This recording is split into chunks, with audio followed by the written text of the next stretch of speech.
Welcome to TV Africa News. Thank you so much for joining us and always being part of us. This is Africa Today. My name is Nato, but first are the headlines. Minister CongoBrazzaville denies getting involved in the coffee agreement.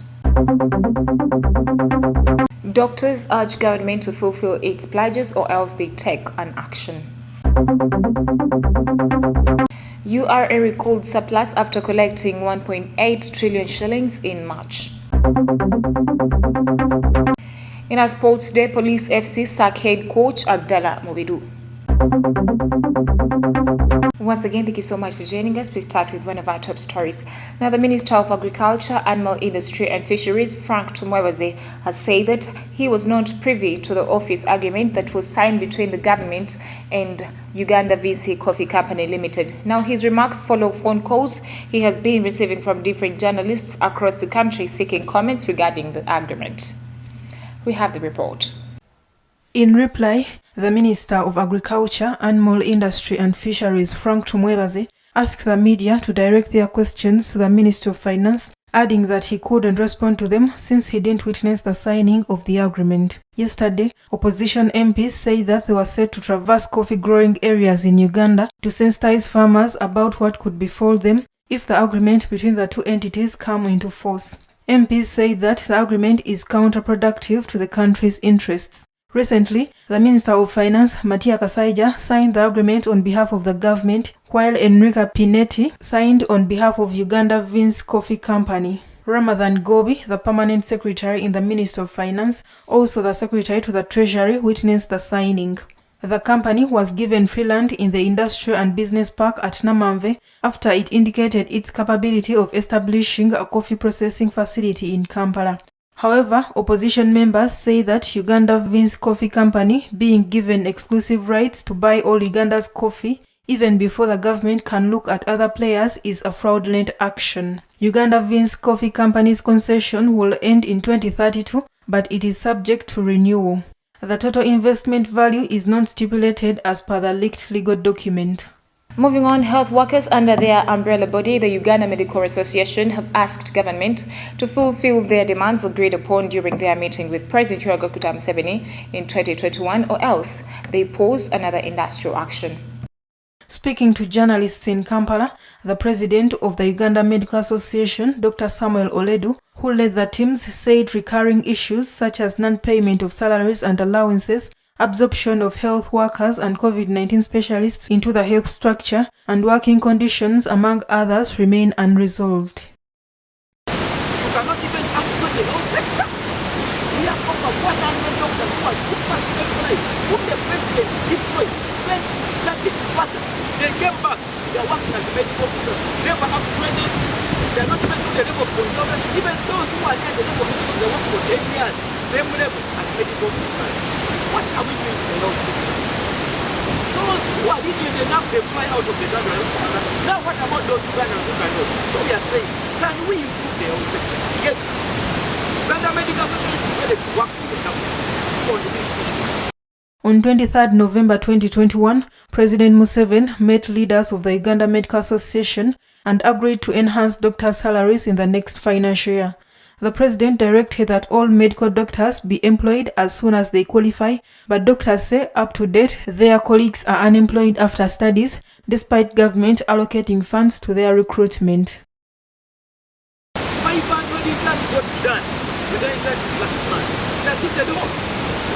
Out of those, you have about over 400 nurses, pharmacists, they are seated home. It's like training a soldier. After they pass out, you give them a gun and tell them you go and sit home. We shall deploy you when we see what comes. You don't send some critical staff back home. In the letter addressed to all hospital directors, Dr. Diana Twine, the permanent secretary to the Ministry of Health, said they made the decision to terminate contracts of COVID-19 specialists because of the reduction in COVID-19 infections, which led to few patients in hospitals for the health workers to manage. Doctors now want government to reinstate COVID-19 specialists and upgrade health facilities across the country before 1st May 2022, or else an action is taken. For that matter, therefore, we seek the following. a reinstating of all these COVID-19 workers reinstatement, oye. back to their workstations. 2, we request the parliamentarians to allow the passing of the money that the ministry requested for absorption of all COVID-19 staff to be put in action.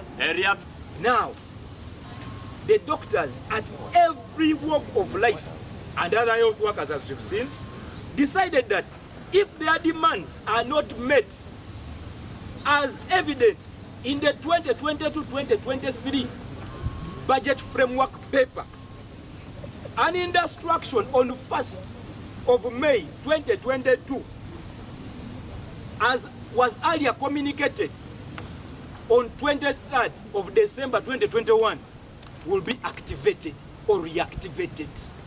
Doctors have on several occasions staged industrial actions due to delayed salary enhancement as per the presidential directives in 2017 and June 2021. Nalugo Muyingo, Africa Today.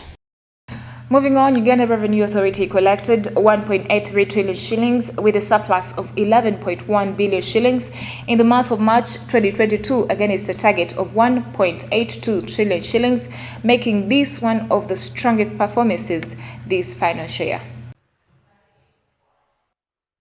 According to Uganda Revenue Authority's financial results released on Monday, domestic revenue collections in March stood at 1.14 trillion shillings against a target of 1.17 trillion shillings, representing a growth of 17.96% in comparison to March 2021. Major surpluses were registered in pay totaling to 38.62 billion shillings and corporate tax of 25.09 billion shillings. Meanwhile, customs collections posted a performance of 112.64% and a surplus of 87 billion shillings after growing to 775 billion shillings against a target of 688 billion shillings. The customs revenue collections also grew by 70.27 billion shillings in March 2022 compared to March 2021, with significant surplus being registered in VAT on imports by 49.57 billion shillings, petroleum duty by 23.23 billion shillings,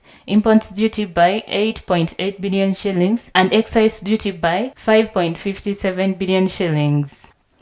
According to Uganda Revenue Authority's Assistant Commissioner Public and Corporate Affairs, Ibrahim Chibuka Bossa, the massive growth in collections was partly triggered by the reopening of the economy, where some of the previously closed sectors and their associated value chains were able to contribute to the revenue basket. Bossa said Uganda Revenue Authority will continue to strengthen and implement revenue enhancement mechanisms with an aim of meeting this financial year's revenue target of 22.36 trillion shillings. Well, thank you so much, reporter. We take a quick break. We shall come back with the international news.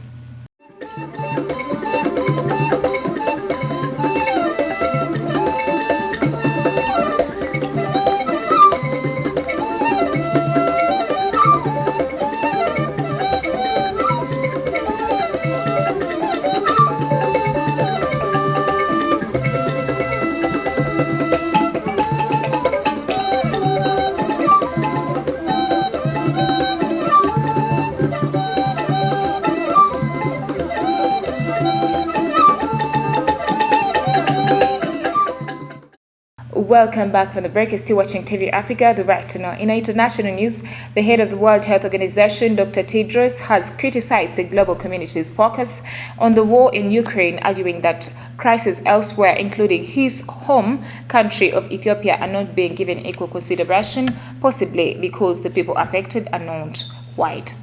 We have the details.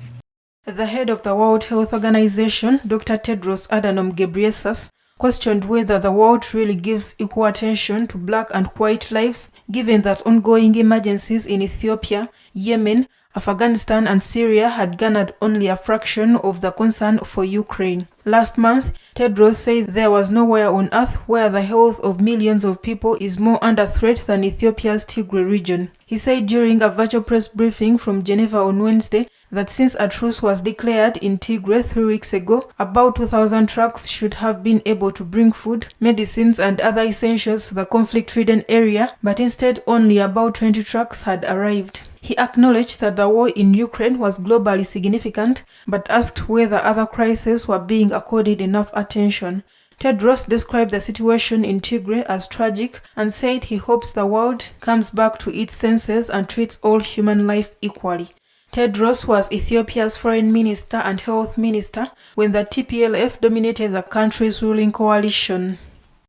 Apart from that, the Republic of Congo and Rwanda have signed 2 memorandums of understanding and concession agreement in the agricultural field. Now, the agreements were part of a series signed during the just concluded 3-state visit of the Rwandan President Paul Kagame to Brazzaville. We have the details.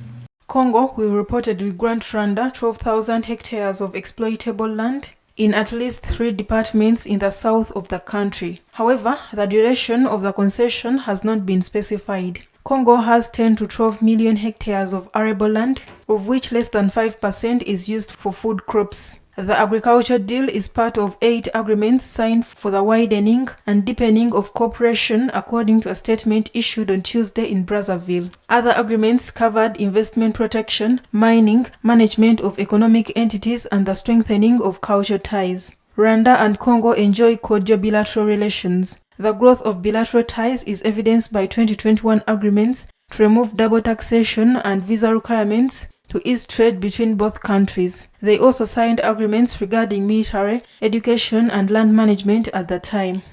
Away from that, the Ivorian Prime Minister Patrick Achi announced his resignation on Wednesday, April 13th, at the start of the Council of Ministers chaired by head of the state, Alassane Ouattara, at the Presidential Palace in Abidjan, Plateau. We have the details. The head of government, Patrick Achi, respectfully submitted his resignation as Prime Minister, head of government, Excellency the President of the Republic on Wednesday. He also expressed his gratitude to the head of the state for the opportunity offered him to work alongside him and to learn again. President Alassane Ouattara accepted the government's resignation and said he would proceed next week to appoint a new prime minister who will propose a tighter government. The Ivorian statesman has been prime minister since March 2021. Initially a member of Henry Konan Bedi's Partner Democratic Center International. He was a Minister of Economic Infrastructure between 2000 and 2017 and President of the Regional Council of ME since 2013. Moving on, South African President Cyril Ramaphosa visited on Wednesday bereaved families in the eastern coastal city of Durban affected by devastating floods after record rains which have killed about 60 people, TV Africa journalists reported. In Claremont, a poor suburb of the port city up in the Indian Ocean, he promised state aid to a family that lost 4 children who died on Monday night under the rubble of a section of their house that collapsed. With clasped hands, the father told the head of state about the water rising in the middle of the night, the panic in the dark with the electricity cut off and his children asleep in another room that he was unable to save. According to rescue workers who described it as a nightmare, the death toll is likely to rise further. Local authorities are calling for a state of natural disaster to be declared. Last night, new rainfall brought the level of rainfall to more than 450 millimeters in the last 48 hours in some areas. A very significant level, according to the forecaster of the National Meteorological Institute, Dipu Tawana. Some areas of the province have received rainfall in recent days at a level not seen in more than 60 years. Africa Today takes a quick break. We shall come back with business, health and sports.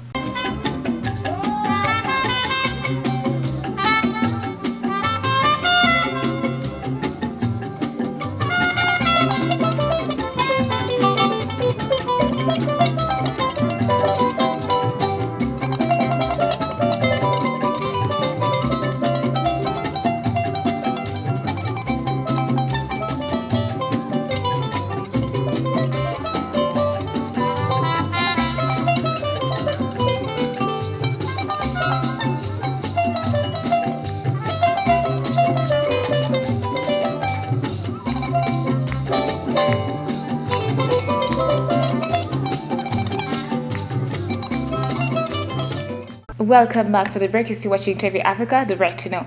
In the business news, as the Russia-Ukraine war entered its 48th day on Tuesday, the World Trade Organization sounded the alarm. World GDP at market exchange rates is expected to increase by 2.8% in 2022, down 1.3 percentage points from the previous forecast of 1.1%. We have the details. The Nigerian Director General of the Global Trade Body said Tuesday the Russia-Ukraine conflict had darkened prospects for world trade. The world GDP at market exchange rates is expected to increase by 2.8% this year, but the growth will be lower from the initial forecast. According to Ngozi Okonjo, on the field, these figures will result in falling living standards, adding that the most immediate economic effect has been a sharp spike in the prices of food, energy, fertilizers, and some important minerals for which Ukraine and Russia are key suppliers to world's market. Ngozi said that a potential food crisis is looming. Food and energy prices were already high by historical standards before the war. To mitigate the damage, Nigeria's former foreign minister said countries and international organizations must work together, reckoning that a divided world economy leads neither to prosperity nor to peace. The impact of the Russia-Ukraine conflict is not the only threat to global gross domestic product. The World Trade Organization said lockdowns in China aimed at preventing the spread of COVID-19 were once again disrupting seaborne trade at a time when supply chain pressures appear to be easing.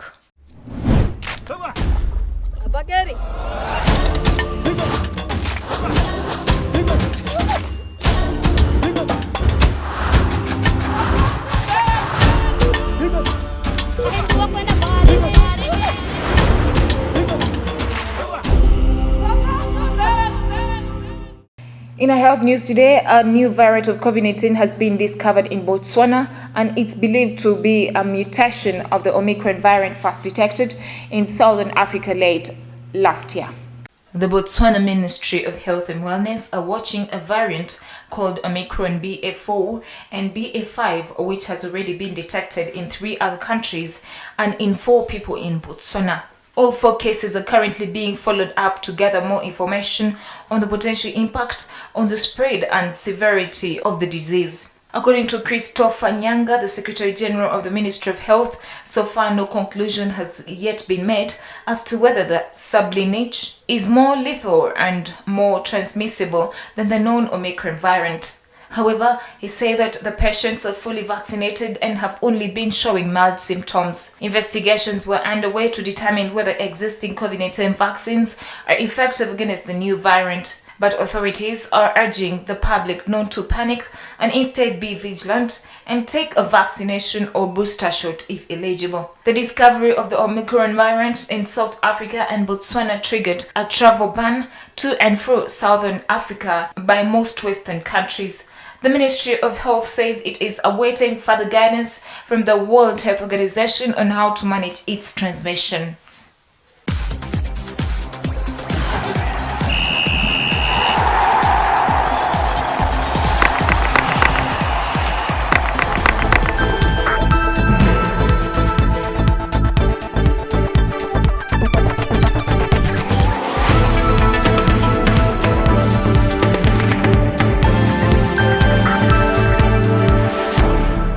In a sports news today, Uganda Premier League side Police FC have shown head coach Abdallah Mobiru the exit after a period of dismal results by the team. Now, John Luyenda has been appointed as the acting head coach to be assisted by Tony Mawadje as player coach.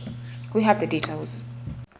In a statement released on Wednesday evening, Club CEO Commissioner of Police Anaitwe Pike said that a full analysis has seen that, whereas at the beginning of season, the club was aiming at winning. Recent results have indicated they are now fighting for survival to play top-flight football, a situation he said is undesirable. They say that currently, the hopes are to stay in the top flight of Uganda's football. However, recent performances appear to indicate that even his hope may not be realized unless drastic steps are taken to address the situation. The club say that in light of these developments, they have decided to sack head coach Abdallah Mobiru. Consequently, John Luyenda has been appointed as the acting head coach to be assisted by Tony Mawadje as player coach. Luinda has been serving as Mobilo's assistant. The development comes on the backdrop of a poor spell that the club has endured in the past months. Police are 13th on the 16-team log with 24 points out of the 25 games they have so far played. The club has lost 3 and drawn 2 of the last games they have played and are above the relegation zone on goal difference in the Uganda Premier League. There are only 5 games left to end the season, and it is within these games that Police must redeem themselves to stay in the top flight league. Well, thank you so much for being a loyal audience from where we started from. Don't forget to subscribe to our YouTube channel. We shall keep updating you. It is TV Africa, the right to know.